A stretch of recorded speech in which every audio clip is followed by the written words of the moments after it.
দ্বাদশ শ্রেণীর তৃতীয় সেমিস্টারের দুটো গদ্য কমপ্লিট করার পর এবং আরেকটা পদ্য কমপ্লিট করার পর আজকে আমরা শুরু করব শঙ্কররাও খারাটের লেখা পোর্টরাজ গল্পটা। এর অনুবাদ করেছেন সুনন্দন চক্রবর্তী। তো এই পোর্টরাজ গল্পটা সম্বন্ধে বলতে গিয়ে অনেকখানি আমাকে রিসার্চ করতে হয়েছে। তো তোমাদের জন্য এটুকু পরিশ্রম আমি করেছি। তো যদি তোমাদের ভিডিওটা ভালো লাগে অতি অবশ্যই লাইক করবে, বন্ধুবান্ধবদের মধ্যে শেয়ার করবে, সাবস্ক্রাইব করে বেল আইকনটা টিপতে ভুলবে না। তো এই যে শঙ্কররাও খারাট, এনার সম্বন্ধে আগে আমরা জেনে নিই, তাহলে আমাদের এই গল্পটা পড়তে সুবিধা হবে। শঙ্কররাও খারাট সম্বন্ধে আমাদের জানতে হবে এবং পোর্টরাজ এই বিষয়টা সম্বন্ধে আমাদের জানতে হবে। যদিও আমি যখন দেখছিলাম পোর্টরাজ না বলে এটাকে বলা হচ্ছে পোতরাজ, আর শঙ্কররাও খারাট না বলে বলা হচ্ছে শঙ্কররাও খারাত। হিন্দি যখন ট্রান্সলিটারেশনটা দেখছিলাম তখন এরকমটাই দেখছিলাম। তো যাই হোক, আমাদের বইয়ে যা আসে সেটাই আমাদেরকে তো করতে হবে। পোর্টরাজ গল্পটার নাম, লেখকের নাম হচ্ছে শঙ্কররাও খারাট। ইনি কে ছিলেন? এই শঙ্কররাও খারাট হলেন বিংশ শতাব্দীর একজন প্রখ্যাত মারাঠি সাহিত্যিক, শিক্ষাবিদ এবং সবচাইতে বড় কথা যেটা, দলিত সমাজের অন্যতম প্রতিনিধি। এখানে তোমাদের একটা নতুন কথা, হয়তো এটা সচরাচর আমরা শুনি না, তোমরা শোনোনি। সেই কথাটা হচ্ছে দলিত। দলন থেকে দলিত কথাটা এসেছে, যাদেরকে অবহেলিত করে রাখা হয়, যারা অত্যাচারিত এতদিন ধরে সমাজের বিভিন্ন রীতিনীতি ইত্যাদির দ্বারা।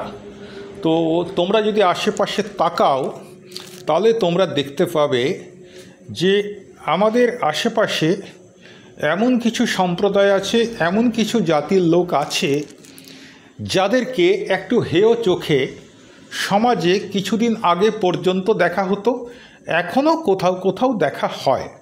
তো এই সব মানুষেরা যেটা সাধারণ মানবাধিকার, সেখান থেকে বঞ্চিত ছিল। এই সমাজেরই একজন প্রতিনিধি ছিলেন ডক্টর বি.আর. আম্বেদকর, যার আসল পদবি ছিল সংখপাল। তখন সেই যুগে অস্পৃশ্য হিসেবে ধরা হতো এবং আমরা তার সম্বন্ধে জেনেছি কিভাবে তাদেরকে রাস্তায় যেতে যেতে একটা গরুর গাড়িতে চড়েছিল। তারা ছোট জাতি, এই একটা কারণ দেখিয়ে তাদের দু ভাইকে গাড়ি থেকে মাঝ রাস্তায় নামিয়ে দেওয়া হয়েছিল। স্কুলে যখন পড়তেন, সবাই যে পাত্র থেকে জল খেত, তারা সেই পাত্র ছুঁতে পারতেন না। একজন স্কুলের কর্মচারী অনেক উপর থেকে ঘটিতে করে জল ঢেলে দিতেন আর তারা হাতে অঞ্জলি করে খেতেন। তো এরকম অত্যাচার একটা সময় ছিল।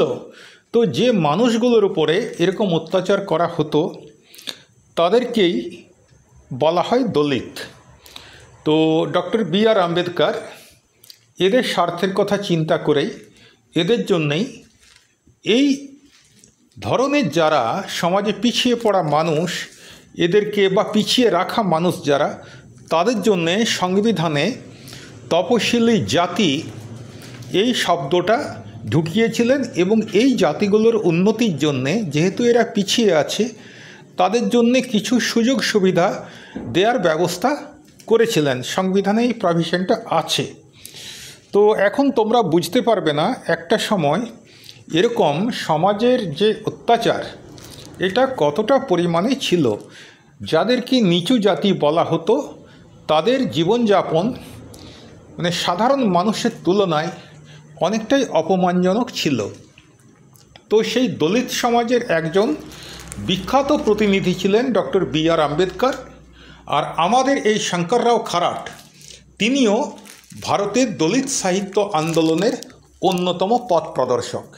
দলিত সাহিত্য আন্দোলন মানে হচ্ছে যে সব সাহিত্যে দলিতদের প্রতি অত্যাচার, তাদের মনোবেদনা, তাদের যে জীবন যন্ত্রণা, তাদের বেঁচে থাকার সমস্যা, এগুলো যে সাহিত্যে ফুটে উঠছে, সেই সাহিত্যকে বলা হচ্ছে দলিত সাহিত্য আন্দোলন। মানে সামগ্রিকভাবে যখন অনেকে মিলে একটা বিশেষ উদ্দেশ্য নিয়ে লিখতে শুরু করেন তখন সেটাকে আমরা বলতে পারি সাহিত্য আন্দোলন। তো এখানে শঙ্কররাও খারাটের মতো বহু মানুষ এই দলিত সমাজকে নিয়ে সাহিত্য রচনা করেছেন এবং তাদের মধ্যে যিনি অগ্রণী ছিলেন তিনি হচ্ছেন আমাদের শঙ্কররাও খারাট। সামাজিক বৈষম্য, জাতিগত নির্যাতন এবং মানবাধিকারের প্রশ্নকে কেন্দ্র করে তার সাহিত্য গড়ে উঠেছে এবং তার সাহিত্যই দলিত সাহিত্যের একটা শক্তিশালী ধারা সৃষ্টি করেছে। তো তিনি 1921 সালে ভারতের মহারাষ্ট্র রাজ্যে জন্মগ্রহণ করেন। নিজে মাহার সমাজভুক্ত ছিলেন। এই মাহারদেরকে একসময় অস্পৃশ্য করে রাখা হতো। তাদের হাতের তাদের ছোঁয়া লেগে গেলে আমাদেরকে স্নান করতে হতো, এরকম একটা পরিস্থিতি তারা দীর্ঘদিন ধরে সহ্য করছিলেন। তো ঐতিহ্যগতভাবে এরা সামাজিকভাবে বঞ্চিত এবং নির্যাতিত হয়ে আসছেন। তো এই যে শঙ্কররাও খারাট যে জাতিতে জন্মগ্রহণ করেছিলেন, স্বাভাবিকভাবেই তিনি ছোটোবেলা থেকেই তাদের প্রতি যে সামাজিক বঞ্চনা, সামাজিক অত্যাচার, সামাজিক নিপীড়ন এটা তাকে ভোগ করতে হয়েছে। ফলে এই সম্বন্ধে তার একটা প্রত্যক্ষ অভিজ্ঞতা তৈরি হয়েছে। আর সেই কারণেই তার ব্যক্তিগত এই যে জীবন অভিজ্ঞতা এবং সমাজের প্রতি তার যে গভীর পর্যবেক্ষণ সেটা তার সাহিত্যে জীবন্ত হয়ে উঠেছে।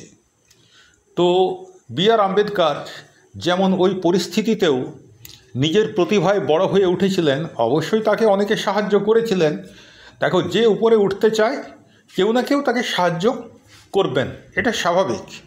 তো এখানেও আমরা দেখতে পাচ্ছি শঙ্কররাও খারাট ইনি প্রাথমিক শিক্ষার পর উচ্চশিক্ষা গ্রহণ করেন এবং পরবর্তীকালে একটি সরকারি কলেজে অধ্যাপনার দায়িত্বও পালন করেন। তো এনার সাহিত্যকর্ম মূলত উপন্যাস, ছোট গল্প এবং আত্মজীবনীমূলক রচনার মধ্যেই সীমাবদ্ধ, কিন্তু তাহলেও তাদের ব্যাপ্তি অসাধারণ। তার যদি এই বইটা পড়ো, তার আত্মজীবনী যেটা হচ্ছে তরাল অন্তরাল, বাংলা হচ্ছে প্রবহমান ব্যবধান, এটা হচ্ছে তার আত্মজীবনী। এই গ্রন্থেই তিনি একজন দলিত ব্যক্তির দৃষ্টিকোণ থেকে সমাজের যে অমানবিক কাঠামো, জাতিভেদের নির্মম বাস্তবতা এবং এটা দূর করার জন্যে প্রয়োজন হচ্ছে শিক্ষা এবং সংঘবদ্ধ সংগ্রাম, সেই গুরুত্বটা তিনি তুলে ধরেছেন। তো তার যে আত্মজীবনীমূলক বই তরল অন্তরাল, এই বইটি শুধু মারাঠি সাহিত্যে নয়, ভারতের সমগ্র দলিত সাহিত্য পরিসরে এটা একটা হিস্টোরিক্যাল ডকুমেন্ট, ঐতিহাসিক দলিল। তো তার লেখা ছোট গল্পগুলিতে সামাজিক বাস্তবতা, দুর্ভাগ্য এবং দুর্ভাগ্যকে প্রতিরোধ করার, ভাগ্যকে মেনে নেওয়া নয়, আমার দুর্ভাগ্য কি করব, হায় ভগবান কপালের সব মার, এই সব কথাবার্তা নয়। দুর্ভাগ্য তো আছে, সেই দুর্ভাগ্যকে প্রতিরোধ করতে হবে। তো এই প্রতিরোধের স্পষ্ট চিত্র তার সাহিত্যের মধ্যে দেখা যায়। সাহিত্যিক হিসেবে খারাট কিন্তু কোনো রকম কৃত্রিমতা বা আবেগপ্রবণতার আশ্রয় না নিয়ে কঠোর বাস্তবতাকেই নির্মোহ বিশ্লেষণের মাধ্যমে পাঠকের সামনে তুলে ধরেছেন, সেটাই তার বক্তব্য। তো শঙ্কররাও খারাটের আমরা আলোচনা করে যেটা বুঝতে পারলাম যে তার যে সাহিত্যকর্মে তাতে ডক্টর ভীমরাও আম্বেদকরের প্রভাব কিন্তু গভীরভাবে পড়েছে। শুধু লেখক হিসেবেই নয়, একজন সচেতন সমাজকর্মী হিসেবেও এই এস.আর. খারাট উনি কাজ করেছেন। তিনি দলিত সমাজকে শিক্ষার মাধ্যমে উন্নীত করার পক্ষে জোরালো মত পোষণ করতেন এবং নিজে এক শিক্ষানুরাগী হিসেবে বহু দরিদ্র ও দলিত শিক্ষার্থীকে পথ দেখিয়েছেন। দেখো, এনার জীবনীটা এতটা বিস্তারিতভাবে বলার কারণ একটাই, এই শেষ যে দুটো লাইন তিনটে লাইন। তিনি দলিত সমাজকে শিক্ষার মাধ্যমে উন্নীত করার পক্ষে জোরালো মত পোষণ করতেন। এই জায়গাটা একটু তোমরা গুরুত্ব দাও। দেখো, যদি কোনো সমাজকে উপরে তুলতে হয় তাহলে সবচাইতে বড় প্রয়োজন হচ্ছে শিক্ষা। শিক্ষা যদি না দেওয়া হয় কাউকে, শিক্ষার সুযোগটা যদি না দেওয়া হয়, তো তারা তাদের পরিবেশ উন্নত করবে কী করে, তাদের জীবনযাত্রার মান বাড়বে কী করে? শিক্ষা হলে তবে তো কর্মসংস্থান হবে। আজকে শঙ্কররাও খারাট তিনি কি হয়েছিলেন? তিনি হয়েছিলেন অধ্যাপক। কেন সম্ভব হলো এটা? কারণ তিনি শিক্ষা অর্জন করেছিলেন। Doctor B.R.. আম্বেদকর তিনি একজন প্রতিষ্ঠিত আইনজীবী, দেশনেতা ছেড়ে দাও, আইনজীবী, তো তিনি প্রতিষ্ঠিত আইনজীবী। তো এটা কিভাবে সম্ভব হয়েছে? শিক্ষার মাধ্যমে সম্ভব হয়েছে। ফলে শুধু দলিত সমাজ নয়, যে কোনো সমাজের ক্ষেত্রেই শিক্ষাটা অত্যন্ত গুরুত্বপূর্ণ। তো তোমাদেরকে এটা কিন্তু মাথায় রাখতে হবে। আর দলিত সমাজের উন্নয়নে শিক্ষার যে একটা বিরাট ভূমিকা আছে, সেই কারণেই তো আজকে শিডিউল কাস্ট এবং শিডিউল ট্রাইবদের জন্যে সরকার থেকে বিভিন্ন রকম স্কলারশিপ থেকে শুরু করে বিভিন্ন রকম সুযোগ সুবিধা করা হয়েছে। এটা ভেবে নেওয়ার কোনো কারণ নেই যে অন্য জাতিদেরকে বঞ্চিত করার জন্য এটা করা হয়েছে।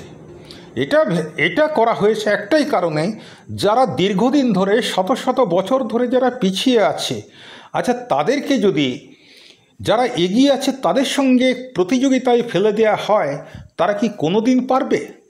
তো সেই জন্যেই তাদেরকে কিছু সুযোগ সুবিধা যে দেয়া হয়েছে, এটা ভারতবর্ষ যে কল্যাণকামী একটা রাষ্ট্র, তারই একটা জ্বলন্ত উদাহরণ।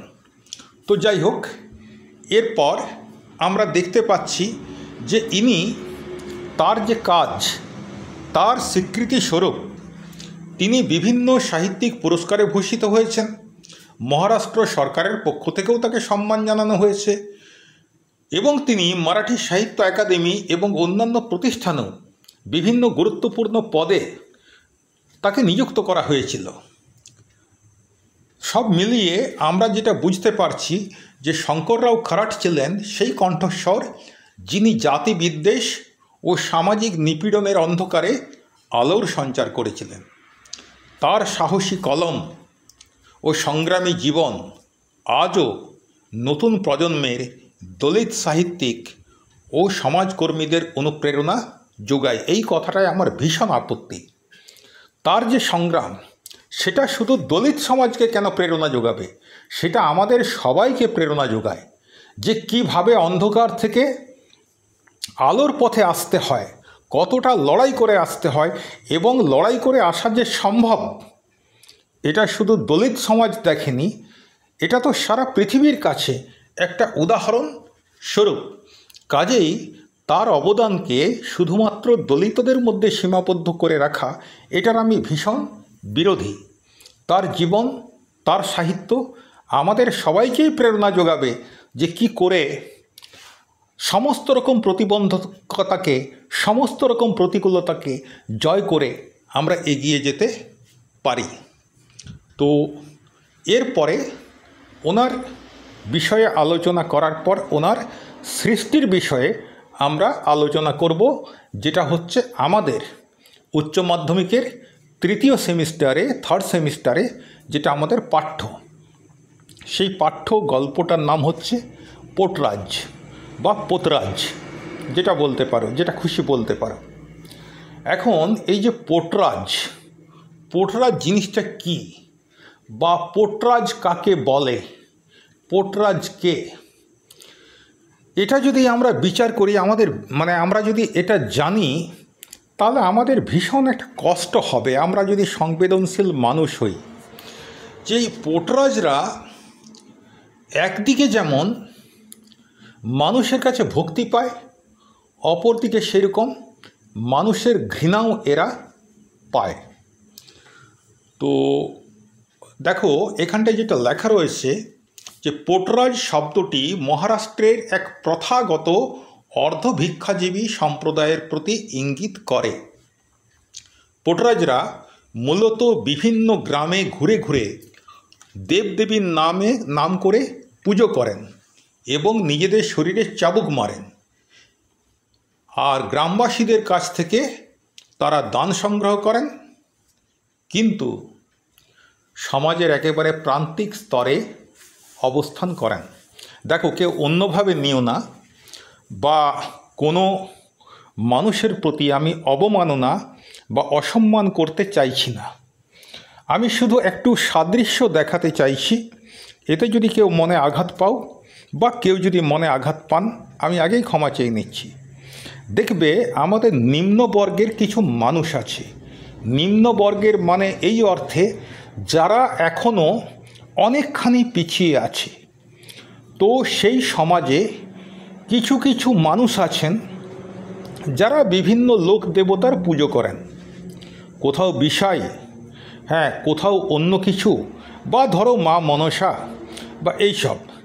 তো মানুষ তাদের সমস্যায় তাদের কাছে যায়, কিন্তু যেহেতু তারা সমাজের চোখে নিচু জাতির লোক, সেই জন্যে তাদেরকে কিন্তু সেই মানুষের মর্যাদাটা, মানে স্বজাতির প্রতি যে মর্যাদা বা উঁচু জাতির প্রতি যে মর্যাদা, সমাজের চোখে উঁচু জাতির প্রতি যে মর্যাদা, সেই মর্যাদাটা কিন্তু দেয় না। তো এদেরকে কোথাও দিয়াসী বলে, কোথাও অন্য কিছু নামে, গুণিন, কোথাও ওঝা, এইসব নামে তাদেরকে ডাকা হয় ঠিকই, কিন্তু তাদেরকে সেই অর্থে সমান চোখে দেখা হয় না, একটু হেয় করেই দেখা হয়। তো এই যে পোটরাজ যারা, এরা হচ্ছে আসলে, তোমরা দেখেছো কি মাঝে মাঝে সেই মাথায় করে বা কোলে করে একটা সিঁদুর মাখানো কিছু নিয়ে আসে, তারপরে বলে আজকে অমুক জায়গায় মা বসন্ত কুমারীর পুজো হবে, চাল পয়সা নিয়ে পরে আপনারা যাবেন। আমাদের গ্রামে যেটা হয়, ও প্রত্যেক বছর আসে, এসে পরে বলে আজকে অমুক জায়গায় আমাদের কালী মেলায় মা বসন্ত কুমারের পুজো হবে, চাল পয়সা পেরে খেনা তেনা ইত্যাদি নিয়ে যাবেন। তো মানুষ যায়। কেন যায় না? বসন্ত কুমারী হচ্ছে শীতলা মা, মানে যিনি হচ্ছেন বসন্ত রোগের দেবী। তাহলে যদি পুজো না দিই, তাহলে যদি বসন্ত কুমারী রেগে যান, তাহলে আমাদের বসন্ত হবে ঘরে। আর বসন্ত হলে পরে তো একটা সময় যখন ছিল গুটি বসন্তের প্রাদুর্ভাব, তো তখন গুটি বসন্ত হওয়া মানে তুমি ধরে নাও 90% তোমার মৃত্যুর চান্স, মানে সেই ঘরে একটা হাহাকার পড়ে যেত। তো স্বাভাবিকভাবেই মানুষ যেত, সেখানে প্রণাম করত, তাকে পুজো দিত, সবই করত, কিন্তু সমাজে এদের কোনো সম্মান ছিল না। এই পোটরাজরা হচ্ছে সেই ধরনের লোক। আমি একটা ছবি দেখছিলাম, তোমাদেরকে আমি ছবিটা পরের লেসনে দেবো। সেখানে আমরা দেখতে পাচ্ছি যে একজন লোক, সে তোমাদের এখানটাতে দেখো একটা ছবি দেখিয়েছি, এই ছবিটায় তোমরা স্পষ্ট বুঝতে পারবে না। এই একটি লোক দেখো, তার কপালে সিঁদুর, কোমরে ঘুঙুর বাঁধা এবং হাতে একটা চাবুক। তো এই চাবুকটা নিজের শরীরে মারে, এবং নিজের শরীরে মেরে তার যে ব্যথা, এর জন্যে সে কিন্তু কোনো মানসিক কষ্ট পায় না, কারণ সে মনে করে এইভাবেই সে দেবীকে সন্তুষ্ট করছে।